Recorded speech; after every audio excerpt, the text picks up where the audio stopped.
শিক্ষিকা এবং আমার সহশিক্ষকদের আজকে স্বাগত জানাই। আমরা আজকে একটি বিশেষ সাংস্কৃতিক অনুষ্ঠানের জন্য সমবেত হয়েছি এবং অনুষ্ঠানটিকে বিশেষ বলারও কারণ রয়েছে। আমরা জানি আমাদের কলেজের প্রত্যেকটি ছাত্রছাত্রী নানান বিষয়ে পারদর্শী এবং আজকের এই মিলিত প্রয়াসে কোথাও গিয়ে সেই দক্ষতা বা তাদের যা প্রতিভা সেটাকে আমরা ফুটিয়ে তুলতে পারি, সেই উদ্দেশ্যেই আজকের অনুষ্ঠান। আপনাদের প্রত্যেকের উপস্থিতিতে আমরা যথেষ্ট উৎসাহ পাচ্ছি এবং আশা করছি সুষ্ঠুভাবে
जिष्णुर हरिहर प्रभम ओम सहना भवतु सहनौ भुनक्तु सह वीर्यं करवावहै तेजस्विनावधीतमस्तु मा विद्विषावहै।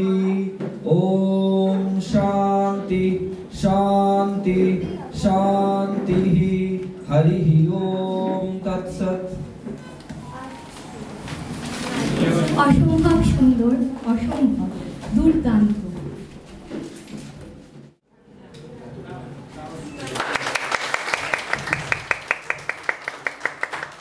পরদূরে সবাই ম্যামকে অভ্যর্থনা জানাচ্ছেন। এবার প্রিন্সিপাল ম্যামকে অনুরোধ করব দুটো চারটি কথা এই অনুষ্ঠানের বিষয়ে বলার জন্য। Good morning. এখন তো সকালের ভাগ কাটিয়ে উঠে আমরা এখন বিকেলের দিকে চলতে শুরু করেছি। যাই হোক, এত সুন্দর এই প্রস্ফুটিত ফুলের মধ্যে সবসময় মনে হয় যেন সকাল, সেই সকালের মধ্যেই আমরা রয়েছি। খুব ভালো লাগলো প্রথম থেকেই, একদম এর ভেতরে আসতেই পদার্পণ করতেই এত সুন্দর অভ্যর্থনা। আমরা সত্যিই অভিভূত, খুব সুন্দর তোমাদের রুচি, তোমাদের চিন্তা ভাবনা সবকিছুই ফুটে উঠছে। ট্যালেন্ট হান্ট অ্যাকচুয়ালি শুধুমাত্র নাচ গান নাটক বা ছবি আঁকা বা অন্যান্য দিকগুলো নিয়েই নয়। পারফর্মিং আর্ট মানেই সব কিছু, মানে যে সফট স্কিলসগুলো নিয়ে আমরা চর্চা করি সেগুলো তার মধ্যে আছে। এবং তার যে এস্থেটিক মানে নান্দনিক যে দিকটা সেটাও কিন্তু থাকে। মানুষের কথা বলা, তার চাল চলন, সমস্ত কিছু। এমনকি এই যে ভাবনাটা, অনেকের ভাবনা খুব সহজে প্রকাশ পায়, অনেকের ভাবনা হয়তো প্রকাশ পায় না সেভাবে মুখে বলে, কথার মাধ্যমে, কিন্তু তার চোখের ভাষা, তার বডি ল্যাঙ্গুয়েজ, এগুলো দিয়েই কিন্তু তার রুচিটা ফুটে ওঠে। এত দূর অবধি যা দেখলাম তাতে ভালো লাগছে, খুবই ভালো লাগছে তোমাদের সব কিছু। এবং একটা গ্রহণযোগ্যতা, একটা দিক, এই যে একটা অ্যাকসেপ্টেন্স তোমাদের মধ্যে তৈরি হয়েছে।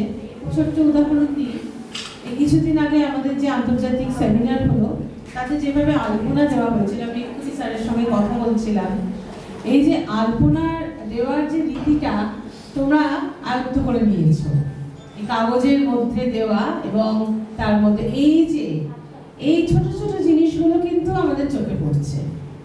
খুব সুন্দর, এগিয়ে যাও। একটা বিষয় মনে রাখবে, এখন দিন যত আসছে, জীবন তত সংকটময় হয়ে উঠছে।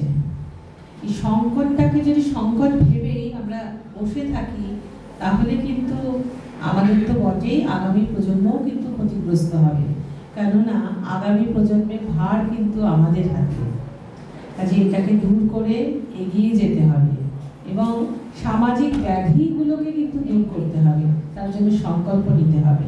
তার জন্য ট্যালেন্ট, এই যে কথাটা বারে বারে আমি বলছি, অনেকে আছে নাচ করতে পারো না, গান করতে পারো না, আমি কি করব? তুমি তো করবে, তুমি তো অর্গানাইজার, ম্যানেজমেন্ট, ম্যানেজারের মানে প্রচন্ড অভাব আমাদের, গুড অর্গানাইজারের অভাব যে কোনো ক্ষেত্রে। একটা বাড়ির একটা ছোট অনুষ্ঠানেও দেখবে সব কিছু আছে, কিন্তু একটু ছোট্ট ছোট্ট কতগুলো জিনিসের মধ্যে ফাঁক থেকে যাচ্ছে। অর্গানাইজিং স্কিল, এগুলো দরকার, এগুলো আস্তে আস্তে তোমাদের তৈরি হবে। এগিয়ে চলো, আমরা তোমাদের সাথে আছি। Thank you. নমস্কার, আমি কবিগুরু রবীন্দ্রনাথ ঠাকুর রচিত আগমন কবিতাটি আবৃত্তি করে শোনাচ্ছি। তখন রাত্রি আধার হল, সাঙ্গ হলো কাজ, আমরা মনে ভেবেছিলেন আসবে না কেউ আজ। মোদের গ্রামে দুয়ার যত রুদ্ধ হলো রাতের মতো, দু একজনে বলেছিল আসবে মহারাজ, আমরা হেসে বলেছিলেন আসবে না কেউ আজ। দ্বারে যেন আঘাত হলো, শুনেছিলেন সবে, আমরা তখন বলছিলেন বাতাস বুঝি হবে। নিবিয়ে প্রদীপ ঘরে ঘরে শুয়েছিলেন আলস ভরে, দু একজনে বলেছিল দুধ এলো বাতলে, আমরা হেসে বলেছিলেন বাতাস বুঝি হবে। নিশীথ রাতে শোনা গেল কিসের যেন ধ্বনি, ঘুমের ঘরে ভেবেছিলেন মেঘের গর্জনি। ক্ষণে ক্ষণে চেতন করি কাঁপল ধরা থরহরি, দু একজনে বলেছিল চাকার ঝনঝনি। ঘুমের ঘরে আয় তবে সহচরী হাতে হাতে ধরি ধরি নাচিবি ঘিরি ঘিরি গাহিবি গান। আয় তবে সহচরী হাতে হাতে ধরি ধরি নাচিবি ঘিরি ঘিরি গাহিবি গান। আনতবে বীণা আনতবে বীণা, সপ্তম সুরে বাজতবে তান। আয় তবে সহচরী হাতে হাতে ধরি ধরি নাচিবি ঘিরি ঘিরি গাহিবি গান। আয় তবে সহচরী হাতে হাতে ধরি ধরি নাচিবি ঘিরি ঘিরি গাহিবি গান। পাশরিব ভাবনা পাশরিব যাতনা, রাখিব প্রমোদে ভরি দিবানিশি মন প্রাণ। আনতবে বীণা আনতবে বীণা, সপ্তম সুরে বাজতবে তান। মা, আমি বৃহন্নলা বলছি। কেন জন্ম দিয়েছিলে মা? সভ্য সমাজে সবার কাছে হাসির পাত্র করবে বলে? আজ আমাকে দেখলে সবাই আঙুল তোলে, কেউ কেউ নাক ছিটকায়। আমার সমবয়সী রিয়া, সে আজ স্বামী সন্তান নিয়ে সুখী সংসার করছে। আর আমাকে দেখো, ঘুরে বেড়াতে হয় রাস্তায় রাস্তায়, কখনো বা ট্রেনের কান্নায়, কখনো বা টোল ট্যাক্সে, আবার কখনো বা আঁতুর ঘরে। বলতে পারো কেন জন্ম দিয়েছিলে মা গো? আমার তো ইচ্ছে হয় তোমাদের সাথে থাকতে, আমারও ইচ্ছে হয় তোমাকে মা বলে ডাকতে। কেন কেন থাকতে পারবো না আমি তোমাদের সাথে? আমি বৃহন্নলা বলে? আমি তো বৃহন্নলা হতে চাইনি। ভগবান তো আমাকে ওনার ইচ্ছে মতো করেছে, এতে তোমার বা আমার তো কোনো দোষ নেই। তাহলে কেন তাহলে কেন এই সমাজ আজও আমাদের অন্য দৃষ্টিতে দেখে? মা, ভাই আজ কার সাথে খেলে, খুনসুটি করে কার সাথে? ও সব ভুলে গেছে, তাই না? ও তো অনেক ছোট, তাই বোধহয় মনে নেই, কিন্তু আমি যে ভুলতে পারিনি।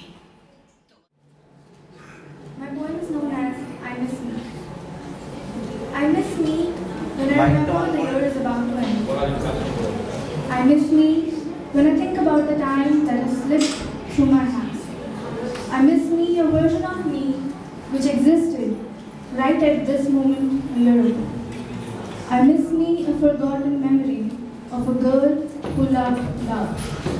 I miss me, someone who wasn't sure of her own existence but could tell you the count of his breaths in a second. I miss me, a child who only wanted to be loved back, crying for the attention she was never given to her. I miss me, a dying flower who held tight to the hope of finding her relation. I miss me, someone who had to turn back empty-handed every time, because not everyone can get what they want.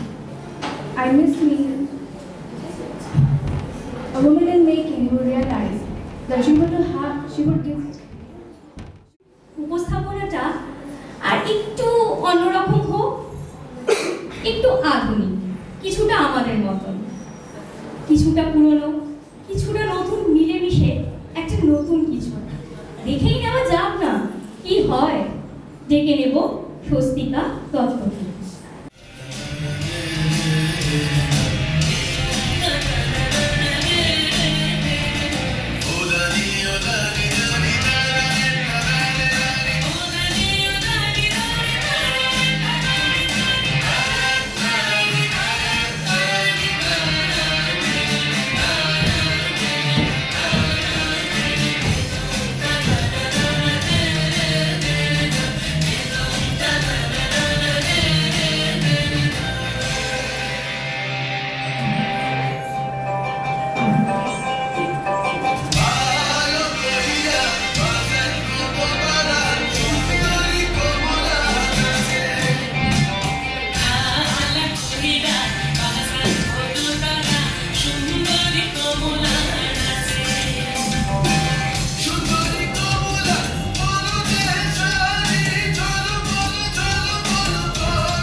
এখানে আমরা একটি নাটক দেখব যার নাম জানার কোনো শেষ নেই।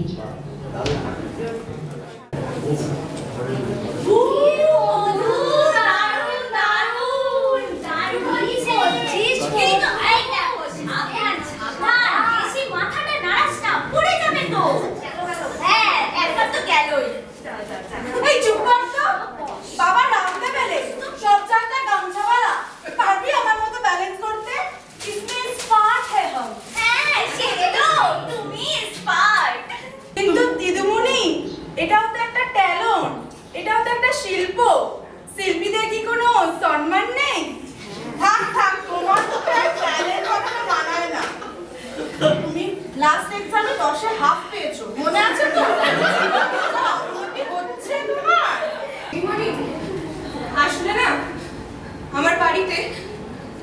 জেঠু কাকু সবাই এসেছে, আর ওনারা চায় না যে মেয়েদের শিক্ষা হোক। ওনারা তাই আমাকে পড়তে আসতে দিচ্ছিল না, তাই আমি পালিয়ে চলে এসেছি। ওনারা যদি আমাকে বিয়ে দিয়ে দেয়।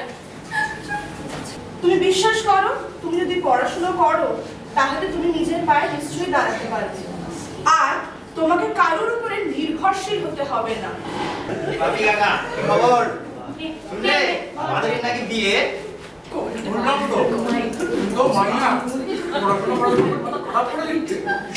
আরে তোর বাবা, এই পড়াশোনা কইরা কিছু হয় নাকি? তুমি ভাবো এই মাইয়া গুলারে পড়াশোনা করানো আর গরুরে গান গাওয়ানো একই জিনিস। তার এত আশ্চর্য ক্ষমতা তা আছে কিনা জানা নেই, তবে গুরুদেবের যে ধন সম্পত্তি ভালো আছে, আর ওগুলো যে তোমাদের এই গোবর মাথাগুলোর জন্যই আছে তা বেশ ভালোই বুঝতে পারছি। বুঝেছো? এত বড় কথা! ওরা সুতপা, তুই নরক। আমি নরকে যাব, তুমি ঠিক থাকো। তুমি ঠিক থাকো। তুমি ঠিক থাকো। ও আচ্ছা, তুমি ঠিক থাকলে হলো। আর তো ভয় আমি তোমার কোনদিন বই ভুলে দেখি, কত দিন বেঁচে আছি, কোনো সমস্যা হচ্ছে আমার? সেই এখন বেঁচে আছো, কিন্তু আর বেশি দিন বাঁচবে না। এবার আমরা জানবো ওই ছোট্ট ফুটফুটে ছেলেটা হাসি মুখে কেন ফাঁসি ঘরে ঢুকে গেছিল। কেনই বা জানবো নেতাজি সুভাষচন্দ্র বোস সে দেশ ছাড়া হয়েছিল। এগুলো তো আমাদের জেনে কোনোই লাভ নেই না, তাই পড়াশোনা তো তোমরা করবা না, তোমরা এগুলো জানি না করবাই বা কি? ছাড়ো তো যত বাজে কথা, ছাড় ছাড় অসুস্থ কথাই ছেড়ে দাও, এসব ফালতু লোকজনের কথা শুনতে। চলো চলো চল চল। কিছু আবার তোর বুদ্ধি হাতে দিয়ে তুই গঙ্গা পেছনটা ভুলে গিয়ে আমার দুধে খাটিয়ে জল মেশানো। হ্যাঁ, কি বলো? আমার দুধ আর আমার বুদ্ধি দুটো 100% খাঁটি। হ্যাঁ, আর যখন ভগবানের দয়া বুদ্ধি আছে তাহলে দেখাতে কি যায় আসে? হ্যাঁ, তুমি যাচ্ছ তো? ও ছোটদের সকলকে আমার ভালোবাসা জানিয়ে তাহলে আজকের এই প্রশ্ন উত্তর পর্ব শুরু করা যাক, কি বলেন? শুরু হোক তাহলে। শিবানী, চলো তুমি দেখে নাও প্রথম প্রতিযোগীদের। আচ্ছা, প্রথম প্রতিযোগী হলেন আমাদের মধ্যে হলো রূপা। রূপা, তুমি চলে এসো। কথায় আছে না, জানার কোনো শেষ নেই আর শেখার কোনো বয়স নেই, কি বলেন সবাই?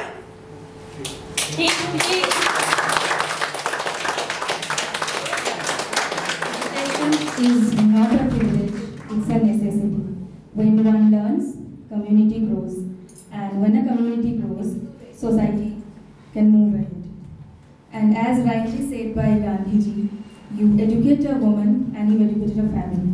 Thank you. অসম্ভব সুন্দর। আরো একবার জোরে হাততালি চাইবো ওদের সকলের জন্য।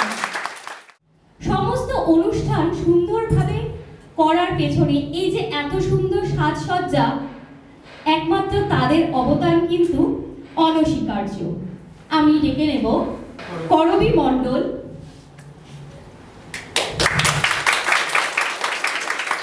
সুপ্রিয়া শর্মা, ঋদ্ধি পাল, সেজুতি দত্ত, অর্ণব চৌধুরী, সৌমিক মিত্র আজকে আসেননি, তবে তাদের নামগুলো আমি উল্লেখ করব। পায়েল কর্মকার, অদ্রিতা ঘোষ, নেহা সাউ, এবং আমরা সকলেই কম বেশি একটু একটু পড়েছি। অনুষ্ঠানটি শেষ করার জন্য আমরা ন্যাশনাল অ্যান্থম এবারে পড়ব।